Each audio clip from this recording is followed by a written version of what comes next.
Muchas gracias. Muchas gracias, señora presidenta.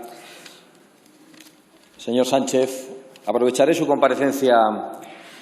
de hoy sobre los consejos europeos para dejar clara nuestra posición en relación con esos consejos europeos, pero también para dejar clara y nítida desde esta tribuna nuestra posición sobre la Unión Europea, que muchos de ustedes están acostumbrándose a manipular. El Consejo Europeo de la pasada semana pasará, sin duda, a la historia de la Unión como una victoria de la soberanía nacional y de la libertad política frente a la dictadura progre y frente al rodillo de Bruselas que ustedes representan. Le debemos esa victoria a los gobiernos húngaro y polaco, a los que desde aquí, desde esta tribuna del Parlamento español, quiero felicitar y quiero agradecer, porque creo además que no lo harán los socios del señor Orbán en esta tribuna. Gracias a esa victoria, a esa exigencia en la negociación, no habrá condiciones ideológicas para acceder a los fondos de recuperación europeos. Con ello, Hungría y Polonia nos han hecho un favor a todos, ya que el protagonismo vuelve a estar en la recuperación de Europa y en las medidas presupuestarias, y nadie podrá aprovechar estos fondos. Nadie podrá aprovecharse, en realidad, de esta tragedia sanitaria y económica, como ustedes hacen aquí, para imponer su agenda ideológica. Lo han hecho desde el mes de marzo, a todo correr para meter al señor Iglesias en el Centro Nacional de Inteligencia o para azuzar su ataque a la jefatura del Estado. Y lo harán mañana para aprobar una de las leyes más tristes que va a aprobar este Parlamento desde toda la democracia. Y la prueba más evidente de que en el Consejo Europeo triunfó Europa es la pataleta de su amigo, el señor George Soros, que parece no tener ninguna importancia nunca, pero que aparecía criticando duramente las conclusiones del propio Consejo en un artículo titulado «Los costes de la rendición de Merkel a la extorsión húngara y polaca». En ese artículo, su socio, señor Sánchez, ataca a Merkel y a Macron. Y esto es una medalla para ellos, he de reconocerlo, y es un éxito para sus países. De usted no habla en esta ocasión, quizá tenga la oportunidad de volver a invitarle al Palacio de la Moncloa para recibir instrucciones. En definitiva, lo sucedido la pasada semana en el Consejo Europeo es un buen ejemplo de la Europa que sí queremos y que se ha demostrado, además, que es posible, aunque costará mucho esfuerzo revertir todo el mal que se ha causado en las últimas décadas. Porque nosotros, desde nuestro grupo, millones de españoles y una gran mayoría de europeos, queremos una Europa que, como ha hecho este Consejo Europeo, reconozca, literalmente, la identidad nacional de los Estados miembros, pues las naciones de Europa son su nervio y su alma. España es nervio y es alma de Europa, y a eso, desde luego, nosotros no renunciamos. No queremos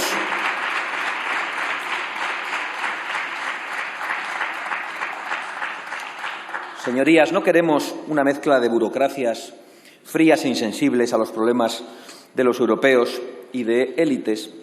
que solo piensan en su propio provecho, sino que queremos una Europa de naciones libres que cooperan voluntariamente. Queremos una Europa en la que la Comisión y el Parlamento respeten las identidades y las peculiaridades nacionales y, sobre todo, que respeten la voluntad soberana de los parlamentos nacionales en los que reside únicamente la soberanía política, esa que ustedes no defienden ni en Bruselas ni en Barcelona. Queremos una Europa, señorías, que tome sus decisiones por unanimidad, como ha sucedido en esta ocasión en el Consejo Europeo, para asegurar el éxito e impedir que las mayorías ideológicas interesadas impongan decisiones de carácter partidario contra la voluntad de las naciones soberanas. Frente a una burocracia que ha decidido, por ejemplo, sacrificar para los próximos 6 años las ayudas de la política agraria común a nuestro sector primario para incrementar, a cambio, el gasto ideológico en políticas de género o destinar 73.000 millones de euros a la Administración Pública Europea, queremos una Europa que apueste por un sector agrario productivo, eficiente y enraizado en el territorio europeo. Es decir, queremos una Europa que apueste por la recuperación de la industria europea y que fomente la vuelta a Europa, la vuelta a las naciones europeas de decenas de miles de empresas que se deslocalizaron por las políticas de Bruselas. Y queremos una Europa donde no se gaste ni un euro más en gastos faraónicos e ideológicos. Queremos, señorías, una Europa que abogue por la defensa inquebrantable de los derechos inalienables del ser humano, la vida, la libertad y la propiedad, o que por lo menos no imponga las ideologías de la muerte a aquellos parlamentos que deciden seguir el camino de la vida y de la libertad. Parece que no va a ser el caso de este Parlamento español, de este Congreso de los Diputados,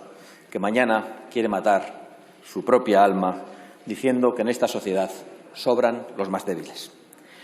Frente a esa Comisión Europea que se rinde, presionada por las grandes empresas y por intereses económicos, ante las amenazas, por ejemplo, de Turquía a sus Estados miembros, como Grecia o como Chipre, queremos una Europa orgullosa de sí misma que salga siempre en defensa de las naciones soberanas europeas. Frente a esas élites complacientes y pánfilas y bien protegidas, que callan cuando se mata a 3 católicos en la Catedral de Niza o a unos viandantes en Viena, o cuando se acuchilla a un profesor por ejercer la libertad de cátedra, por cierto, a esa Europa que no conoce los nombres de ninguna de estas víctimas europeas, pero conoce bien el nombre de una víctima de abusos policiales en Estados Unidos. Pues frente a esa Europa queremos una Europa que proponga de modo inmediato acciones coordinadas dirigidas al cierre de las mezquitas fundamentalistas y a la expulsión de los imanes que propaguen el integrismo en nuestro suelo, el menosprecio a la mujer o la yihad, así como la prohibición de erigir mezquitas promovidas por cualquier interpretación fundamentalista del Islam. Ya está en estas posiciones el señor Macron, al que damos la bienvenida. Frente a unas instituciones de oligarquías, de élites y de burócratas que permanecen impasibles ante la invasión migratoria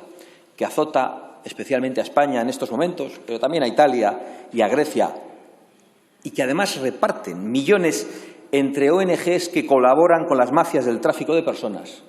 Queremos una Europa que proponga acciones coordinadas y acciones reforzadas para defender con todos los medios a su alcance sus fronteras exteriores, exigiendo el cumplimiento de las leyes nacionales para impedir el paso de un solo inmigrante ilegal más y para facilitar su deportación inmediata y forzosa, si es necesario, suspendiendo cualquier tipo de colaboración con los terceros países que están permitiendo salir a sus nacionales, invadiendo nuestras costas, nuestras calles y situando en la inseguridad y en la falta de prosperidad a miles y miles de españoles, como por ejemplo a los canarios en estos momentos. Frente a una burocracia sin principios que permite que el golpista y fugado de la justicia española, Puigdemont, se refugie en su santuario belga y acceda a la condición de eurodiputado sin cumplir con las leyes nacionales de España, queremos una Europa donde todas sus instituciones, desde la Comisión hasta el Banco Central Europeo, pasando por los tribunales de justicia, estén al servicio de los Estados miembros y respeten las legislaciones emanadas de los parlamentos nacionales. Frente a una burocracia suicida que destina 4 veces más a instrumentos de ayuda a la vecindad, al resto del mundo, que a la gestión de fronteras y al control de la inmigración, queremos una Europa que proteja, en primer lugar, a los europeos y a las fronteras de los europeos, la seguridad en nuestros barrios, la conservación de nuestra cultura secular, la conservación de nuestra democracia y la defensa de las libertades que aquellos que son más vulnerables ante determinado tipo de inmigración y que defienda la vida de sus nacionales. Y frente a esa burocracia progre que tachó de xenófobos a quienes reclamamos ya en el mes de febrero cerrar las fronteras exteriores ante la amenaza de la expansión de un virus procedente de la China comunista. Queremos una Europa que exija al gobierno comunista chino que asuma sus responsabilidades internacionales, porque los europeos, y creo que el conjunto de los ciudadanos prácticamente de todas las naciones del mundo, están escandalizados viendo cómo nuestras economías se han hundido, mientras que la economía china se ha beneficiado de la ocultación y de las mentiras del gobierno comunista, del chino, no del suyo, señor Sánchez.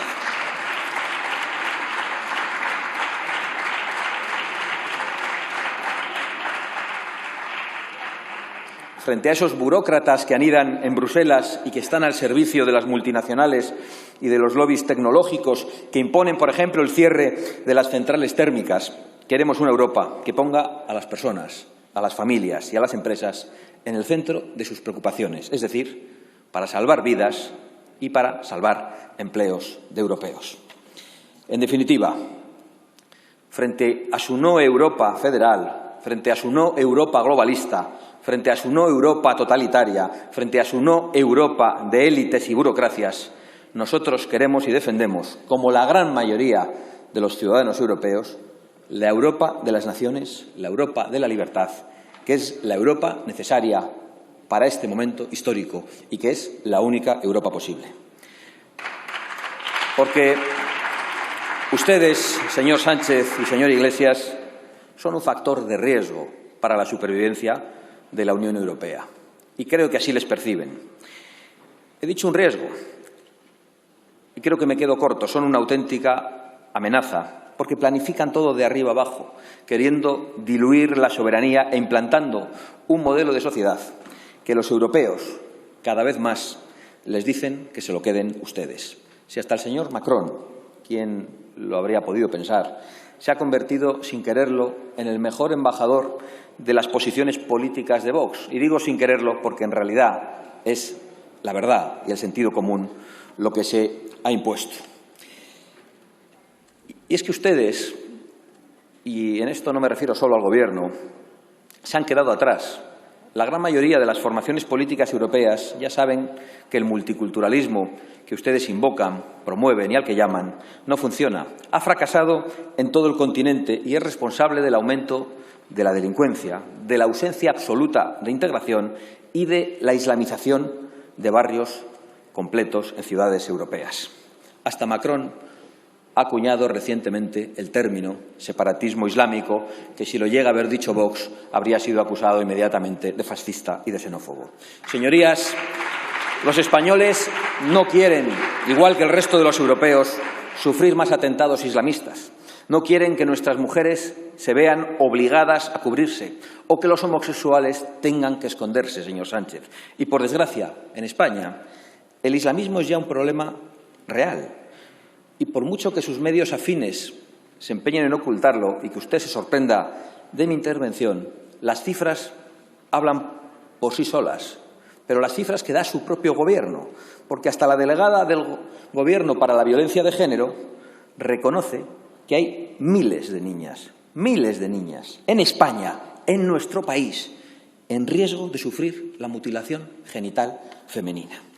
Y aunque solo fuera una, merecería que se dijera esto en este Parlamento. Y en vez de afrontar este problema gravísimo, señor Sánchez,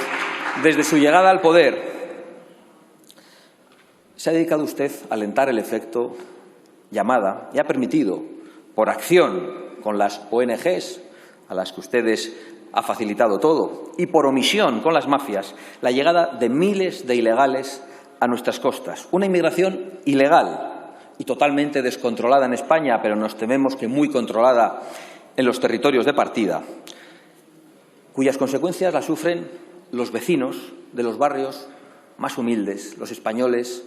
más desfavorecidos, y nunca las sufren los poderosos a los que ustedes representan y que ustedes son en este momento. Por supuesto, también en este tema el ministro de Interior miente, y lo hace al afirmar que las llegadas han caído en todo el territorio nacional cuando los datos del propio Ministerio del Interior, que nos atrevemos incluso a poner en duda, dicen que este año han llegado un 25% más de inmigrantes ilegales a todo el territorio nacional y un 800% más a las Islas Canarias, que están viviendo un auténtico drama. Vecinos como los de Canarias, a los que tuve la oportunidad de visitar hace unas semanas, ven como la avalancha migratoria ha provocado el colapso total de las infraestructuras, el agravamiento de la emergencia social y una grave crisis de inseguridad, además de la muerte total del turismo, que ya estaba herido por la crisis sanitaria. No, señorías, por mucho que lo digan todos ustedes, de todos los grupos parlamentarios, no necesitamos miles de inmigrantes ilegales al año para pagar las pensiones. Una mentira repetida 1000 veces, por mucho que se diga en esta tribuna, no se va a convertir en verdad, señorías. Ninguno, por ejemplo, ninguno de los menas que roban, que agreden o que violan en la Casa de Campo de Madrid o en el resto de las ciudades españolas han venido a aportar nada a España, señorías. Necesitamos ayudar a los españoles a salir adelante, apoyar a las familias y fomentar la natalidad para pagar las pensiones. Y, por supuesto, necesitamos que los españoles, sobre todo los españoles más humildes, vivan con seguridad en sus barrios. Se escandalizan, pero en realidad ya sabemos que a usted o que a ustedes silencio, por favor, todo esto les da igual, porque ustedes no sufren el desastre que provocan. Lo padecen el conjunto de los españoles de los que están tan alejados. Lo sufren los españoles de a pie, señorías, ahora más necesitados que nunca, que ven a ilegales alojados en hoteles de lujo y a nuestros compatriotas en la calle o en el paro, que ven a ilegales, algunos de ellos infectados por COVID, recorriendo libremente nuestro territorio en aviones que les pone el Gobierno, yendo donde les da la gana, mientras los españoles sufren un estado de alarma permanente en el que de forma arbitraria e ilegal se están recortando derechos y libertades fundamentales. Por cierto, con la complicidad del Tribunal Constitucional, al que deben tener ustedes, porque lo nombran bien domesticado, y que se ha negado a contestar a 2 recursos planteados por 52 diputados de esta Cámara. Ustedes tienen domesticado ya a un tribunal, ya sabemos qué es lo que quieren hacer con el Consejo General del Poder Judicial. Por supuesto, ya sabemos que no cuentan con nosotros, pero no cuenten con nosotros. En nombre de millones de españoles a los que representamos y de muchos de ellos que probablemente todavía no nos votan, pero en nombre de millones de españoles que sufren la ruina y la muerte que provoca su gobierno social comunista, señor Sánchez, les pedimos de nuevo que convoquen elecciones, que nos ahorren sus delirios, que nos ahorren sus torpezas, su sectarismo y, sobre todo, que nos ahorren su infame pacto con todos los enemigos de España. Váyanse, porque el daño que están infligiendo a esta nación es tan grande que cada día que ilegítimamente ocupan ese banco azul al que usted llegó cabalgando sobre la mentira, y no me cansaré de repetirlo en esta tribuna, crece la miseria, crece la desesperanza y crece la enfermedad. Gracias, señora Abascal.